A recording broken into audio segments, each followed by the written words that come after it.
Hey everyone, welcome back to Stock Market Secrets Unlocked India Edition. This is day 2, and today we're going to dive deeper into the world of companies. We'll explore how companies are formed, where they get their money from, what an IPO really is, and how you can analyze a company before investing in its IPO. So let's get started. Every big company, whether it's Tata, Infosys, or Zomato, began with a simple idea. Imagine you and your friends come up with a business idea, like an app that delivers home cooked meals.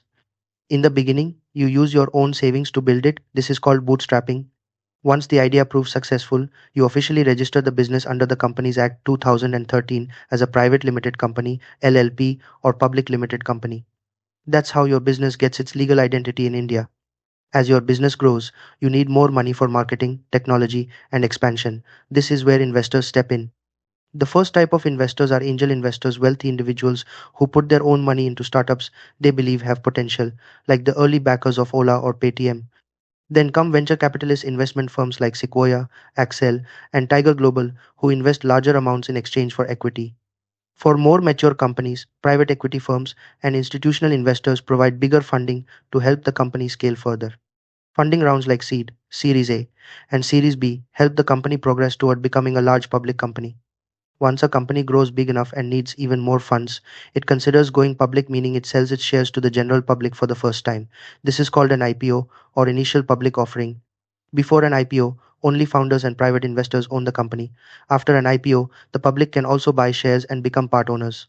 Some well-known Indian IPOs include Zomato in 2021, which raised about 9,000 crore rupees, the LIC IPO in 2022, which raised around 21,000 crore rupees, and the Nika IPO, which saw huge interest from investors.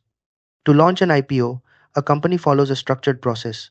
First, it appoints a merchant banker, investment banks like ICICI, Securities, or Kotak to handle the entire IPO journey. Then, the company files a draft red herring prospectus or DRHP with SEBI. This document contains detailed information about the business, financials, risks, and more. SEBI reviews this document and approves it after ensuring transparency and accuracy. Next, the company decides the price band and lot size for investors. The IPO then opens for public subscription for about 3 days, during which anyone can apply through their broker or investing app. After the IPO closes, the allotment process begins. If there is high demand, shares are allotted through a lottery. Those who do not receive shares get their refunds. Successful applicants receive the allotted shares in their demat accounts. Finally, on listing day, the company's shares begin trading on the NSE and BSE. For example, when Zomato listed, its issue price was 76 rupees, but it opened at 116 rupees, giving nearly a 50% gain on the very first day. But before investing in any IPO, it's important to analyze the company properly. Start by reading the DRHP. It tells you what the company does, how it earns money, its financial health, and the risks involved. Understand the business model and ask yourself what problem the company solves, whether the business is sustainable, and who its competitors are. Look at the financials, including revenue growth, profitability, and debt levels over the last few years.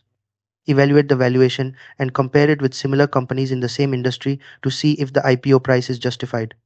Check the quality of the promoters and management, because strong leadership plays a big role in long term success. Also, look at the purpose of the IPO, whether the money will be used for expansion, which is a good sign, or simply to repay old loans. Finally, consider the current market conditions. IPOs launched during bull markets often perform well initially, but long term performance always depends on the company's fundamentals. Remember, not every IPO is a good investment.